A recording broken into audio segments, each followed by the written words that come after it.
Kun raadiyoo sagalee Oromooti. Raadiyoon sagalee Oromoo torbanitti guyyaa 3 wixata, roobii fi sanbata galgala keessaa sa'a 7 hamma 7 walakkaatti kan isiniif darbu. Tamsaasni dambalii gabaabaa meetir baandii 16 yookaan kiiloo heerzii 17,850 fi karaa intarneetii oromovoice.org darbu kun amma jalqaba. Kun raadiyoo sagalee Oromooti. Akka mooltan dhaggeeffattoota keenya kun reediyoo sagalee Oromooti kan isinii dabraa jiru. Qophiin keenya irratti warri mariitis yeroo isaa eeggatee dhiyaata. Dura kan dhiyaatu oduudha. Ani kan isin keessummeessituu Sirfannaa Naamas. Amma oduu har'aatiif gara dasuu duulattiin isin dabarsaa. Isaa wajjin turtii gaarii isiniin jenna.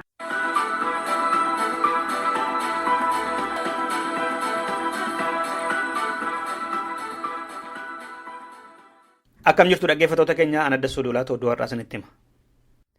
Mootummaan Itoophiyaa obbo Baqqalaa Garbaa fi obbo Dabbasaa Guyyoo dabalatee Oromoota 22 miseensummaa ABO'tiin shakkee himate kaleessa. Qondaalota Koongireesii Federaala Oromoo miseensota dhaabichaa fi barattoota 22 galmee tokkotti yeroo himatu seera farra goolessitummaa tuquudhaanidha. Akka himannaa dhiyaatetti obbo Baqqalaa Garbaa miseensa adda bilisummaa Oromooti. Fincila xumura gabrummaa keessatti namoota kakaasaniiru. Amboo fi Adaamaatti jeequmsa kaasanii lubbuu namoota baheef sababa ta'aniiru kan jedhudha.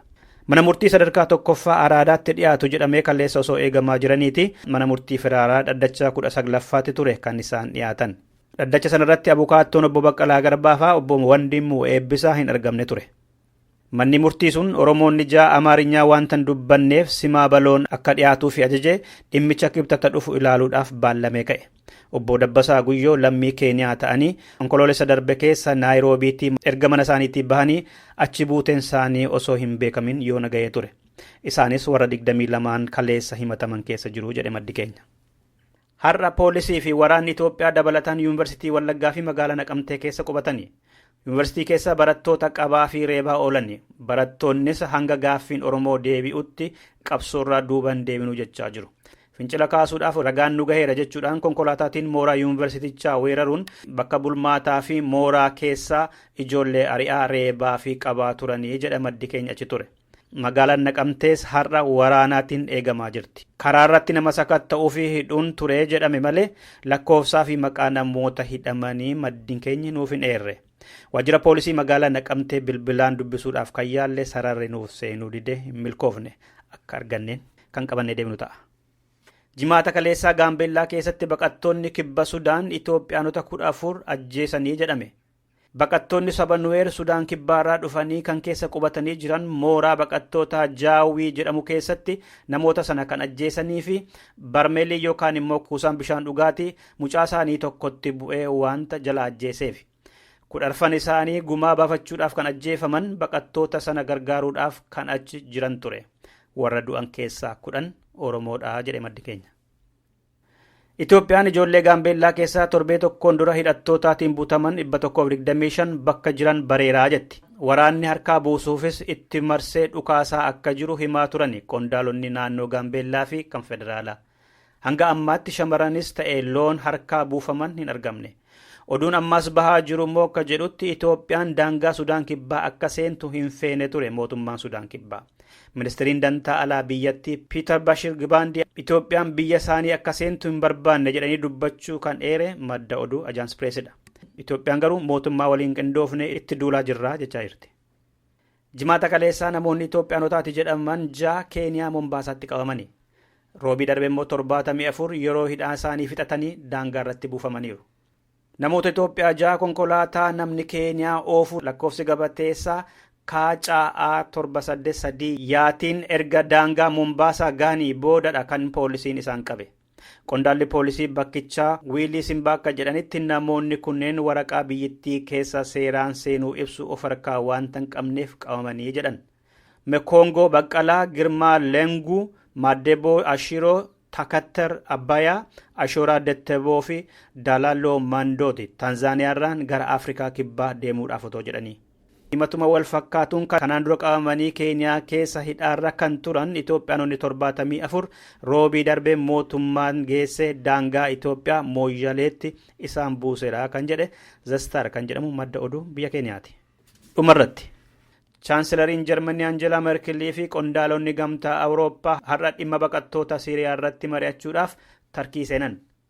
Ji'a tokkoon dura gamtaan Awurooppaa fi Tarkiin baqattoota Awurooppaa keessatti baqattummaadhaan fudhatamuu didan gara Tarkiitti deebisanii qubsiisuudhaaf walii galanii ture. Akka waliigaltichaatti Tarkiin baqattoota deebistee yoo qubachiifte Awurooppaan immoo maallaqa barbaachisu kennitiifi. Kana caalaa immoo baatii waxabajjii dhufurraa kaasee namoonni Turkii viizaa tokko malee gamtaa Awurooppaa keessa socho'uu danda'u. Amma waliigaltichi haala hojiitti hiikamuu danda'u ilaaluudhaaf Merkelii fi qondaalonni biroon Tarkii deemanii qondaalota biyyattii dubbisaa mooraa baqattoota Siiriyaa daawwataa turani akka Aljaziiraan jedhetti. Dhaggeeffattoota keenya oduun keenya irraa kanumaadha. Qophiilee keenya afaan waliin turtii gaarii.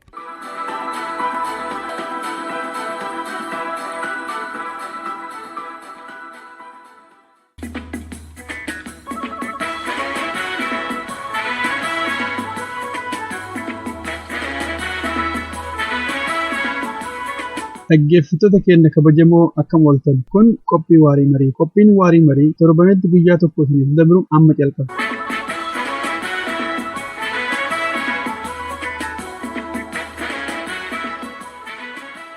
Akkam ooltan dhaggeeffattoota keenya kun torbaanitti sa'aatii kana kan dhiyaatu qophii waarii mariiti. Qophii waarii marii har'aa obbo Aliyyii wajjin waareffannaa. Bakka adda addaa teessanii warri nu caqastan hundumtuu akkam jirtu isiniin jenna dursine. Obbo Aliyyii Galatoos toorarra jiru. Obbo Aliyyii baga nagaan dhufte. Baga nagaan nu edda. Mata dureen har'aa nuti irratti mari'achuuf jirru Obbo Aliyyii yeroo ammaa kana Oromoon bakka adda addaa sochii garaagaraa gochaa jira. Akkuma arginu akka walii galaatoo laallume Oromoon wanta amma gochaa jiru kun wanti inni barbaadu wajjin walgitaa wanta amma qabsoodhaaf isaa ta'u waan adda addaatiif gochaa jiruu fi wanti inni barbaadu yoo wal bira qabnee ilaalle walgitaa achirraa hookaane yoo. Waliin gitu uduu walgitee jiraate silaa waan barbaadu kaata argate kanaaf wanti inni godhaaru fi wanti inni barbaadu waliin ginne ammoo akka walgituuf ammoo wamarraa hojjetaaru fakkaata. Mee waan kana xiqqooshoo bal'ifnee ibsuudhaaf yaalle maaltitti fakkaatam wanti Oromoon barbaadu maa inni wanti inni hojjete maa inni akkamitti waliin gitu jechuu dandeesse? Wanti inni barbaadu hedduu waan inni barbaadu hedduu kan ammoo kadhoogeeru wama tokkicha inni kunillee bilisummaa dhabuurraa kaka'e wanti isaa martuu garbummaa jala jira jechoo diinagdee isaa eenyummaan isaa amantiin isaa qe'een isaa gammachuun isaa bayee galuu dubbachoo yaaduu taphachoo duroomuu waan hedduu waan silaa namni biyya qabu tokko namni bilisummaa qabu tokko qabu ammatti hin qabu harka namaa jira.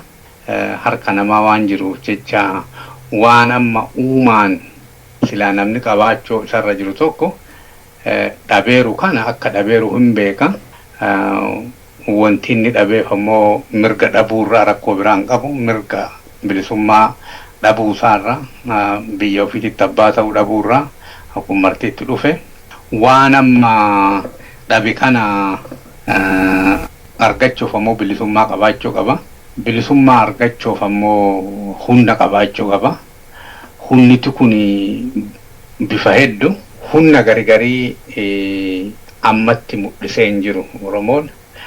Keessattuu waan amma humnoota torban addunyaa kanarra beekaman keessa tokko waan amma cohesive power jedhaniiti. Cohesive poweriin kun humna nama waa godhuu danda'u nama miidhuu danda'u mootummaa amma irra jiru kana miitee ofirraa buuftee biyya kan kee deeffattee biyya kan kee irratti abbaa ta'u irratti humniti hagammaa hin mul'anne.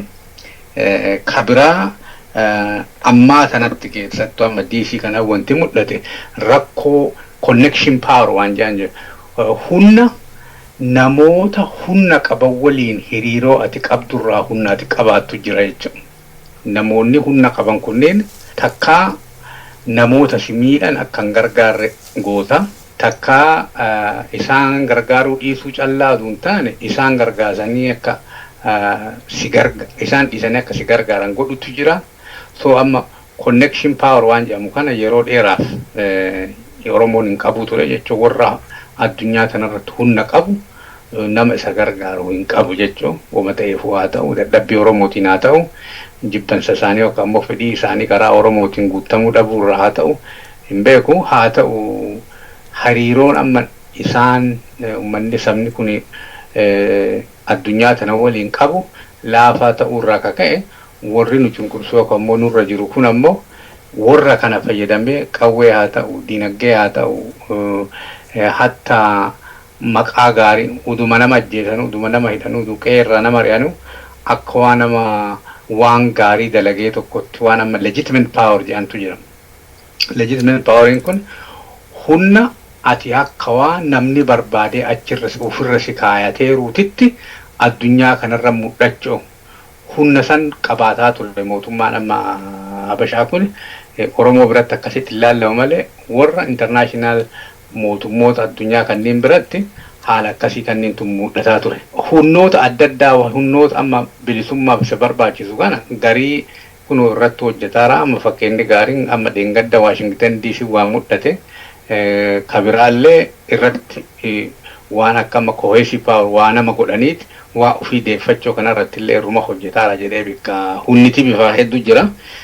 Ammatti ammaatan Oromoo keessatti guddiseeti barbaachiseeti guddisee ammoo Oromoo qabaatee mul'isaan jirre lamaan kanneen kuwwan illee uuman jira fakkeenyaaf Oromoo maal nu godha fakkeenyaaf saboota adda addaati jira biyya san keessa Oromoon maal nu godha maal nuun jedhaara warra diinagdeeti jira warra ma biizinesaa diinagdee horachuu barbaadan yoo Oromoon aangoo qabate attam taana warra amma istiraatejik wannoo naannawa sanitti hornuuf Afrikaa sanitti markaba hedduu karaa sallufa yoo Oromoon qabate maal ta'a warruma kana wayyamoo Oromoon akkam waamana jedhanii waan isaan gaafatan amma Oromoon maal nuu kenna nu amma Oromoo waa godhuufi Oromoon maal nuu kenna jedhee warri amma reward power jedhan Oromoon maal namaa kenna kan namni Oromoo gargaaruuf wanti jedhullee jira humna bifa hedduutu jira.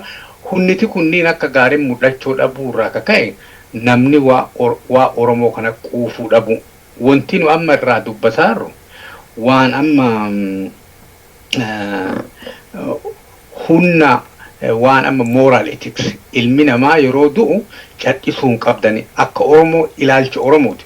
Dippiloomaasii alaa kun nama ajjeesaniif hin bayanii hin deeman. Yeroo dubbatan baanii dubbatan akkasii dubbatan malee dippiloomaasiin akka itti hojjettu maal nagoota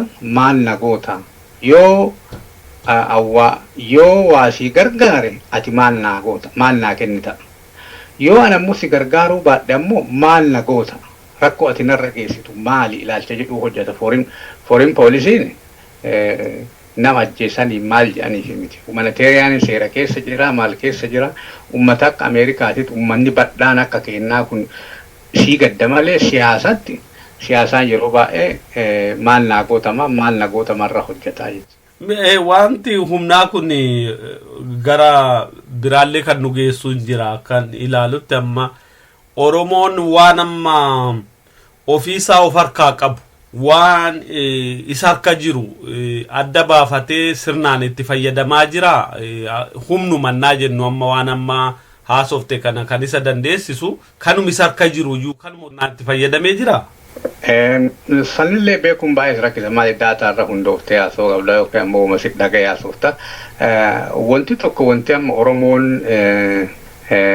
akka gaariitti itti fayyadamaa hin jirre yoo jiraate humnoota jiran keessaa tokko amma expert power jedhan humna beekumsatti hidhaa qabu. Ilmaan Oromoo ka barataniiran ka waan adda addaa fiildii adda addaatiin barataniiran kanneen akka amma kun ijoolleen yeroo Oromoo protestii websaayitoota adda addaa hakii godhaniiti sirba warraaqsaafa waa'ee Oromoo protestii achirra barreessan kan argite kun amma expert power humna atin beekumsa qabduun alagaa ittiin dhooftu jechuudha. Amma humna akka IT organizationis hin barbaachisu kaateen akka nama tokko illee kichinii keessa teettee biyya adda addaatitti miidhaa adda addaa diina kan kee irratti geessu uma dandeetta. Garuu beekumsoota biraati jira. Amma bombii hojjettee kennuu qawwee hojjettee kennuu seera addunyaa kana jala deemtee beekteeti namoota isaanii kana seera addunyaa kanaan sodaachisu karaa seeraan haa ta'u karaa akkaawuntingiitiin haa ta'u karaa fayyaatiin haa ta'u beekumsoota adda addaa ka mana barnootaatiin nama barsiisanii fi ka aadaa aadaarraa barannu jechuu akka itti nama araarsan ta'e akka maalii ta'e fakkeenyaaf nama Oromoota kanneen mara isaanii walii araarsanii bakka tokkotti yaada tokkoon qabaataniiti humna isaanii kana bakka tokko duuba humniti isaanii kun akka malee alagaa miidhuu danda'a. So amma expert powerii fayyadamuuf institutionii jabaa kan namni martuu akka salphatti waa itti gumaachuu danda'u tokko si barbaachisaa jechuudha. Amma namnummaa ala jiru kunu $500 irraa guurte nama 1,100 olii kana yoo xiqqaate nama 1,100 ta'a.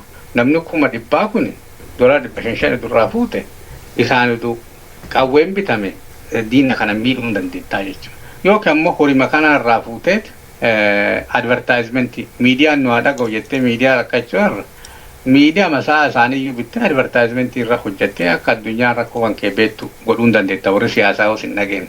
So beekumsoota adda addaa ka ekspertii kana dhimma itti ba'an jiru Oromoon. Namoonni baratan hedduun isaanillee gaafii isaanii hedduu kan nama garii akkana ta'u malee qoodan kennu yaani warri waa adda addaa dhiyeeffatan jira. Haa ta'u environmentii haalli namni ilmi Oromoo martuu akka Oromootitti waa itti gumaachu laayina waa itti gumaacheeti saba kana waan saba kanaa afoo itti fixu injira inni sun injira amma expert waa'ee amma expert jechuudha.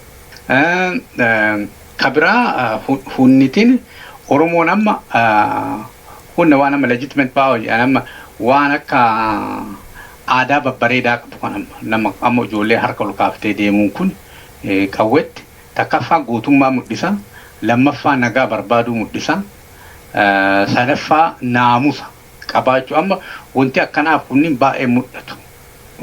Afrikaa keessa waan xaaru malee waan silaa akka seenaatitti hafarsanii miidiyaa addunyaa kun silaa addunyaa kana keessa ittiin hafarsan.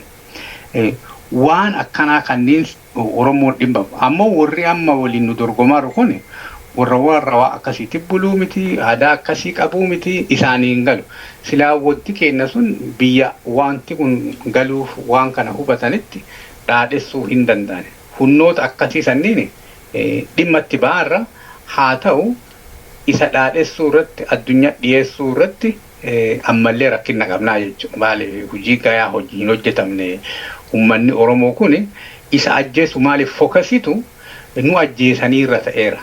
Nu ajjeesanii irra ta'eera malee uduu amma nu ajjeesanii kana diqqeessaniiti hin wareegamaarra. Ummanni Oromoo nagaa jaalata bilisummaa malee jiraatee hin danda'u. Kanaaf lubbuu fi wareeguufillee duubatti hin deebi'u. Akka namni nagaan jiraatu, akka namni kabajaan jiraatu, akka namni bilisummaan jiraatu, akka namni biyya qabaatee jiraatu guyya guyyaan namni wareegamu dabalaa deemaara. Warra bilisummaaf kabajaa namaatiif, jaalala namaatiif, ulfina namaatiif wareegamu kana hin gargaartanitu jette irra wayya. Nama hin ajjeesanoo jette takka faa baay'ee gaddinaa ajjeesuu irra hin jiru ajjeechaan kun irraa dhaabachuu qaba. Si amma humaan godhu jechuudha. Teknikaalii nama warri kunniin hagarra jiru namni kan kee du'uu hin dhiisu. Adaduma ati ammoo waan kan kee kana gaafattu namni kan kee ka du'u lakkoofsi isaa baay'ee dabala. Maaliif akka dhibeeti beek jarri lamaa waliin Itoophiyaa fi Oromoon akka dhibeeti jechuudha. Akka namaatiif akka dhibeeti. Adada Oromoon jabaatuun Itoophiyaan akka malee dallanti.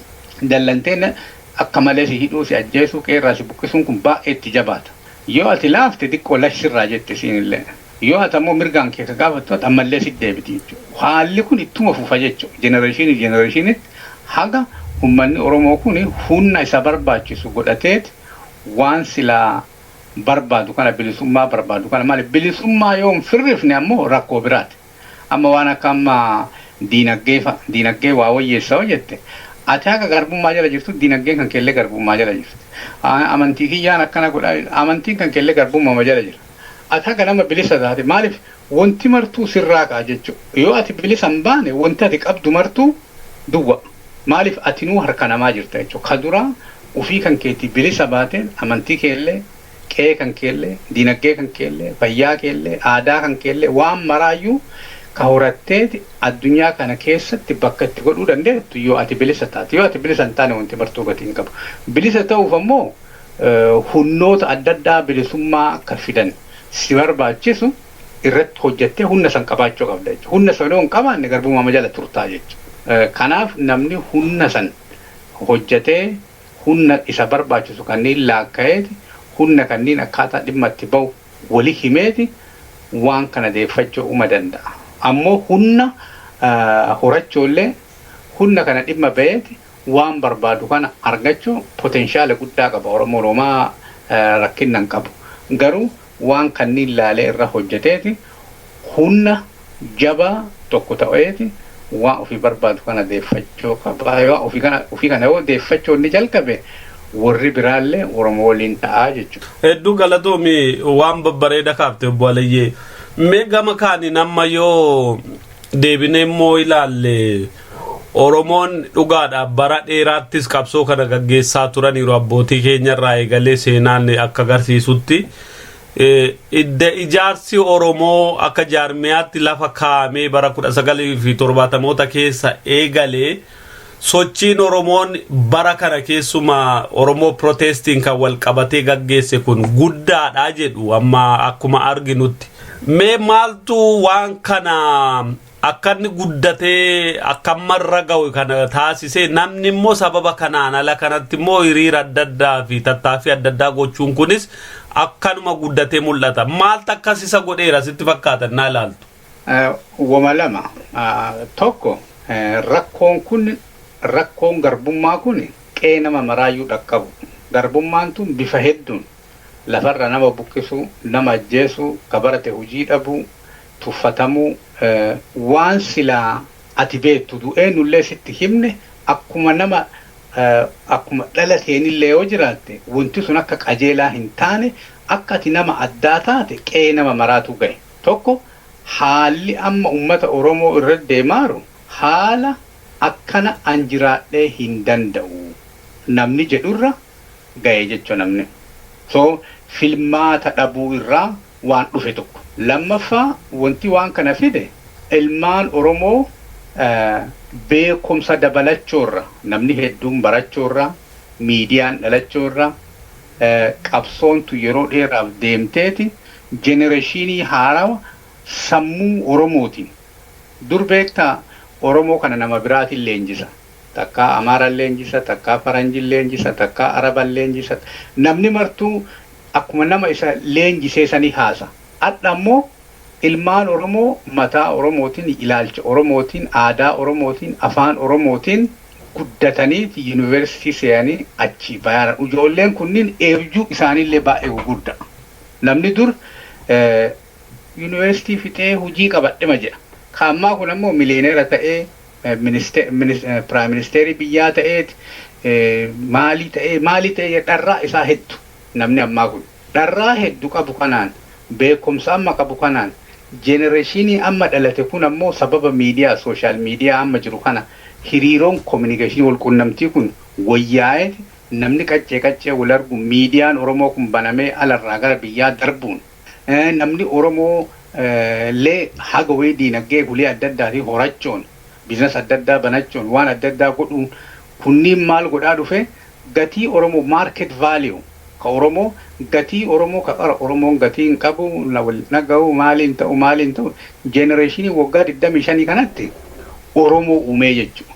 Namoota qara hojjaan adda adda kutanii akka inni wali argine karaa itti baasuu didanii korreentii galchuu didanii telefoona galchuu fi dhabaniiti kun anarari jedhu kun ka anarsi jedhu kun ka amboorana jedhu kun awwallagga jedhu kun maali ka jedhu sani ijoollee ammaa yoo gaafattu ati maali yoo jedhaniin an Oromoo jedha. Kun maal uumee naashinaal saba uumee jechuudha. Saba namoota qara fuudhee kutaan kutanii adda adda kakka'aniiran san fuudheeti ilmaan isaanii maal godhe saba godhe jedhe haalli jiru qabsoon godhamte hireen dhalate miidiyoonni adda addaa dhalachuun kunniin maal godhe namni akka biyyaatitti akka kutaatitti duntaan akka biyyaatitti yaaduu yeroo inni jalqabu wanti martuu yoo biyya qabaatan tolti ka jedhu irraa namoonni biyya qabaachuun fedhiin guddaan itti buleeti wareegamuu waan kanaaf hin diqqaata ilaalcha jedhu uumee jechuudha. Kabiraa ammoo biyyattiin teenna amma hoomlaandii yani biyyittiin amma Oromiyaa jennu tuni bakka lamatti ammallee citteeti Oromoo lamaa godhuuf deeman jechuudha. Maappiin kun wanti rifachiisu handhuura tuqan jechuudha. Handhuura Oromoo bakka lama kutaniiti Oromoo kaaniif kan gadiitiif ka olii yani akkasi adda qooduuf deemuun kun innillee hedduu nama hedduu aarse. Kun ammoo jarri lafa callaa isinirraa fudhachoo isinii dhuuf isin ajjeesuu callaa hin taane yoo hafuurallee baattan likkii isin galchina jedhanii baanachoo saba guddaa kanatti akkas baanachoo. Kabiraa ammoo ilmaan Oromoo kaampaanii OPDOtii hojjetan ka akka Oromoo yaadan ka saba ofiitiif dhukkufatan sisteema keessa jiraachuun sunillee hedduu Oromoo gargaare. Maaliif waan Oromoo yeroo tuqani itti dhagayamuu jalqabee achi keessatti dubbachuun kunillee maal godhe Oromoo gara tokko akka inni deebu ta'ee jechuudha. Irra caalaa waan amma kana guddisee bareechisee waan guddaa godhee mul'ise miidiyaan jiraachuu, kominikeeshiniin jiraachuu, sooshaal miidiyaan kun feesbuukiin jiraachuun, OMN'n biyya darbuun, maddi walaaboo reediyoon kun biyya darbuun qooda guddaa kenneera jechuudha. Akka wanti kun dafee namni quba qabaatu, akka namni hubannoo argatu, akka namni dafee tarkaanfii fudhatu, tarkaanfii biraa bakka biraatti godhamtu, bakka biraatti illee akka namni dafee godhu, bakka biraatti godhanillee bakka biraatti akka namni dhagahu haalli kominikeeshinii kun mijaa'uun hedduu waan kana gargaaree sinya.